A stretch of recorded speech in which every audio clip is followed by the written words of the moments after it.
boa noite, meus guerreiros e soldados do sono. Gravo esse episódio com bastante atraso aí do calendário que eu tenho, né, estipulado para colocar os episódios, normalmente de 3 em 3 dias, de 4 em 4 dias, algo assim. Mas eu fiquei com a garganta meio arruinada pelo clima. E é claro que, tendo a garganta arruinada pelo clima, não era um bom momento de gravar podcast, né? Então tava esperando ficar um pouco melhor, coisa que eu tô agora. Mas ainda assim, não ia gravar episódio hoje, mas acabei me vendo forçado aqui, já que vai fazer muito tempo que não lanço episódio. Recebi duas sugestões de episódios no, como se diz, no na caixinha, né, de perguntas que eu abri no Instagram, anônima. E uma é muito boa, né, que é ler fanfics ruins com a minha dona senhorita namorada. A gente vai providenciar, estaremos providenciando isso aí. E a outra é tão complexa que eu vou ter que estudar pra, pra falar, né? Que é falar sobre a coluna Prestes, né? Suas figuras, a história. Vou fazer isso até trazendo uma história de antiguidades que eu tenho aqui, tá? Que se relaciona com a coluna Prestes, né? Não é da coluna Prestes em si. Eu já vi antiguidades da coluna Prestes para se vender e é claro que é tudo muito raro, né? E por isso muito caro. Acho que um mês passado teve uma fotografia da coluna Prestes com pessoas bem famosas ali da coluna, né, comandantes, e foi bem caro, eu não consegui comprar. Eu até vou estar tossindo um pouco aí ao longo do negócio, né, minha garganta não tá 100%, mas não consegui comprar, tava muito caro. Cheguei assim a disputar alguns lances, né, mas não consegui. Mas eu vou estar fazendo esse episódio sim. Boa sugestão, ótima sugestão, mas não é a minha, vamos dizer assim, minha área de expertise, né, coluna Prestes. Mas a gente pode falar alguma coisa, né, principalmente do Carlos Prestes. E falando em Carlos Prestes, né, em comunismo, o episódio de hoje eu decidi fazer o quê? Eu tinha que ler um livro aqui e tinha que gravar um podcast. Então eu falei, vou fazer os dois ao mesmo tempo. E a minha gata tá começando a miar ali fora. Vou ter que abrir a janela para ela. Mas eu vou ler então aqui. Como eu já estava lendo desde ontem, eu, eu não tô nem aí. Eu vou só ler de onde eu parei, avançar um pouco. Não vou ler muito porque minha garganta realmente ainda não tá 100%. Ainda não tá 100% bacana. Então, eu tô folheando aqui para ver as partes que eu vou ler. Né? Aqui. É um livro, na verdade são as teses congressuais do 17º Congresso Extraordinário do Partido Comunista Brasileiro, Reconstrução Revolucionária, que deu origem ao PCBR, Partido Comunista Brasileiro Revolucionário. Partido que é uma cisão do PCB, que é o Partido Comunista Brasileiro, que aconteceu no ano passado, essa cisão. O PCB se partiu em dois, né? E acabou que uma parte dos seus militantes deu origem a um outro partido que se intitulou por um tempo Partido Comunista Reconstrução Revolucionária, que é o PCBRR, E depois do Congresso, né, que aqui é um livro das teses do Congresso, passou a se intitular PCBR, Partido Comunista Brasileiro Revolucionário. E aqui eu vou ler um trecho. É o trecho A Crise Capitalista é uma análise de conjuntura, né, que se tem. É a página 11 do livro aqui, então está bem no início. É um livro de pouco mais de 100 páginas, né? 130 páginas. Então vou ler aqui parte, um capítulozinho só, um tópicozinho do prefácio aqui, que é uma análise de conjuntura, a crise capitalista e as divergências no movimento comunista internacional. Essa parte do prefácio está muito dedicada a justificar, né, a expor o porquê que muitos militantes acabaram rachando com o PCB e criando um novo partido. O intuito não era nem criar um novo partido, mas acabou sendo inevitável esse movimento. E aí diz o seguinte, a gata pulou na janela ali. Não podemos compreender esse processo da reconstrução revolucionária como um fenômeno isolado. Já desde os anos 90, diversas iniciativas são formadas. O que foi, gata? Vai fazer pãozinho pra lá. Diversas iniciativas são formadas para reagrupar os comunistas em âmbito internacional, sendo a mais duradoura e ainda existente o Encontro Internacional de Partidos Comunistas e Operários, a EIPCO. O Movimento Comunista Internacional, MCI, já há décadas colecionava divergências importantes e inconciliáveis em termos de estratégia. Se podemos observar num processo de autocrítica estratégica muito bem demarcado, em alguns partidos comunistas, né? Aí ele cita aqui, que despontam dessa maneira como um polo mais coeso em termos do avanço do marxismo-leninismo no movimento comunista internacional.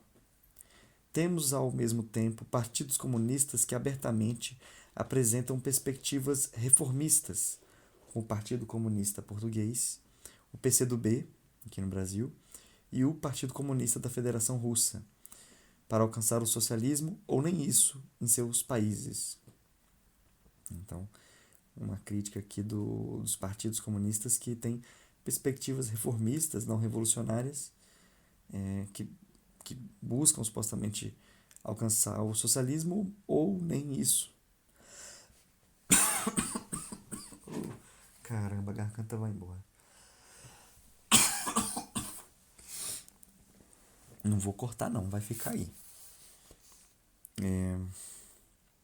O desenvolvimento dessas divergências foi se dando em termos ideológicos nos vários EIPCOs desde sua fundação, né? Nos vários encontros aí, internacionais dos partidos comunistas e operários. A crise capitalista, que se iniciou em 2008, 2009, com uma explosão da bolha de créditos subprime nos Estados Unidos e seguiu com efeito dominó pelo mundo, gerou uma queda generalizada das taxas de lucro da burguesia internacional. Sem o avanço consciente e massivo da classe trabalhadora em nível internacional, as medidas burguesas de enfrentamento à crise se deram segundo o roteiro das chamadas medidas neoliberais, ou seja, cortes de direitos e precarização das condições de vida da classe trabalhadora, achatamentos e arroxos salariais, flexibilização de legislações trabalhistas, privatização massiva de serviços básicos, como saúde, educação, previdência e etc.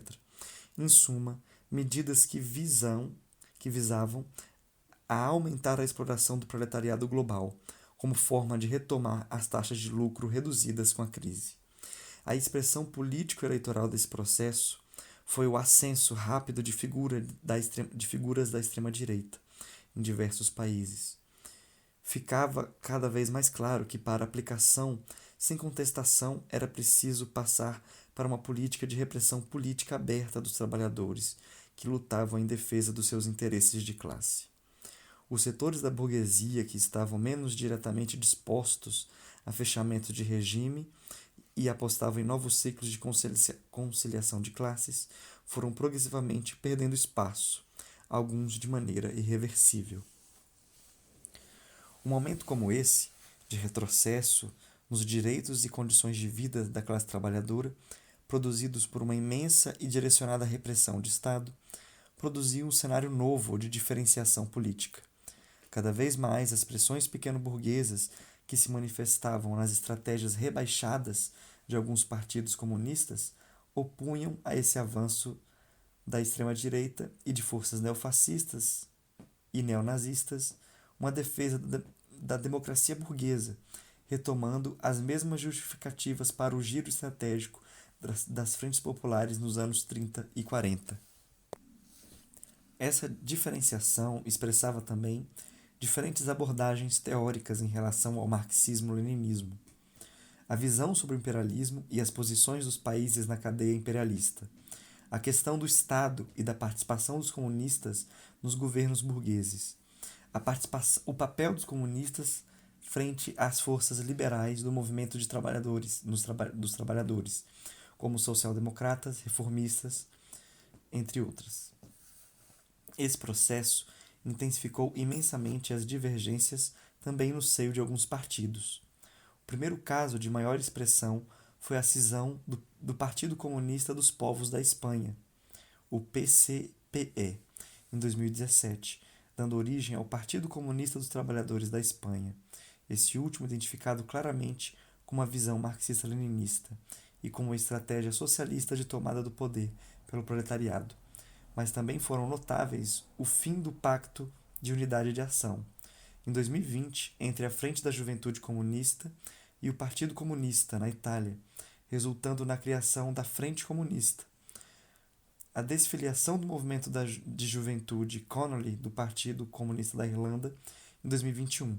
A fundação do Partido Comunista Argentino, em 2023, com uma cisão marxista-leninista do Partido Comunista da Argentina. A separação da União da Juventude Comunista Revolucionária Bolchevique e o Partido Comunista dos Trabalhadores da Rússia, em 2022, por conta do apoio deste último às operações de sua própria burguesia na guerra interimperialista na Ucrânia. Os exemplos não são poucos e revelam um processo muito maior de agudização de contradições e divergências políticas, que são produto das posições diversas das classes sociais e como essas posições se expressam dentro dos partidos comunistas. É importante mencionar, particularmente, como já fizemos antes, o impacto da guerra interimperialista na Ucrânia para essa aceleração do processo de diferenciação no seio do movimento comunista internacional. Não é um acaso que o tema da guerra seja sempre um divisor de águas no seio do movimento dos trabalhadores. É nele que se apresenta na prática a máxima de que a guerra é a política por outros meios. E nos casos das guerras entre polos de disputa por lugares destacados na cadeia imperialista, o maior exemplo de conciliação com os interesses burgueses se mostra quando uma organização operária apoia que sua própria burguesia nacional use a classe trabalhadora como bucha de canhão na guerra, matando e morrendo nas mãos de outros trabalhadores conscritos. O precedente histórico da própria divisão do movimento operário entre comunistas e social-democratas no curso da Primeira Guerra Mundial não é somente uma coincidência. Assim não foi por acaso o exemplo da cisão no seio do Partido Comunista dos Trabalhadores, PCTR, aquela da Espanha, do PCTR, não fala aqui qual que é, esqueci, enfim, do PCTR, eu acho que é o Partido Comunista Russo, né? Também o papel da China no atual estágio do capitalismo é um dos temas centrais das diferenciações no movimento comunista internacional. Enquanto alguns partidos preferem se apoiar em análises antileninistas do imperialismo, para ver a disputa da China contra o bloco Estados Unidos e União Europeia como uma disputa anti-imperialista, os membros do polo marxista-leninista do movimento comunista internacional compreendem que as disputas interimperialistas hoje em desenvolvimento no mundo estão diretamente conectadas com a posição destacada da China na cadeia imperialista e sua disputa pela hegemonia nesse sistema, pela exportação de capitais para países na América Latina, na Ásia e na África. Essa, ou seja, a discussão sobre a China, é a mais aguda expressão atual da divergência no seio do movimento internacional dos trabalhadores. No seio, perdão, no seio do movimento internacional dos trabalhadores, entre enxergar o imperialismo como uma política de Estado ou de governo, identificada principalmente com o avanço militar sobre outros países, e enxergar o imperialismo como o estágio do próprio capitalismo que predomina e condiciona as relações entre os países, que é a visão leninista. A luta anti-imperialista não é uma luta contra impérios, mas contra o sistema capitalista imperialista, contra o capitalismo em sua fase monopolista. O que vemos hoje em escala global é um processo cada vez maior de diferenciação entre as diferentes alas do movimento comunista internacional. Uma diferenciação que se apoia em, entre outros elementos, um balanço ainda por fazer dos últimos 30 anos, isso é, da ação comunista no período contra-revolucionário. Afinal, analisar essas 3 décadas transcorridas é buscar responder às seguintes perguntas: qual foi o balanço dos partidos comunistas sobre o movimento comunista e o processo de construção do socialismo no século XX? E o que deve ser feito para superar a contra-revolução? Não é permissível aos comunistas, obviamente, fazer juízo de valor ou moralismo barato com sua própria história. Fazer uma avaliação científica exige um olhar desapaixonado, crítico, que busque compreender as causas para além das aparências, que se afaste de personalismos ou de pecados originais. Exige uma análise marxista-leninista sobre o próprio desenvolvimento do movimento comunista internacional. É só assim que poderemos compreender o porquê de estarmos ainda em um período contra-revolucionário e numa nova onda e não numa nova onda revolucionária. Daí se acaba esse tópico, né, sobre a crise capitalista e as divergências no movimento comunista internacional, e começa o próximo tópico, que é o avanço da extrema-direita no Brasil e o recuo da reconstrução revolucionária do Partido Comunista Brasileiro, né? Que é um dos motivos que vai levar à separação entre o PCB e o PCBR. Bem, a minha garganta tá muito ruim, tá uma porcaria, então eu vou parar por aqui. Um episódio pocket bem pequenininho aí, de um pouco menos de 20 minutos, mas é o que deu pra fazer. Desculpa, galera. Também foi uma leitura muito nada a ver que eu fiz hoje, mas é alguma coisa, né? Enfim, prometo que a próxima será melhor.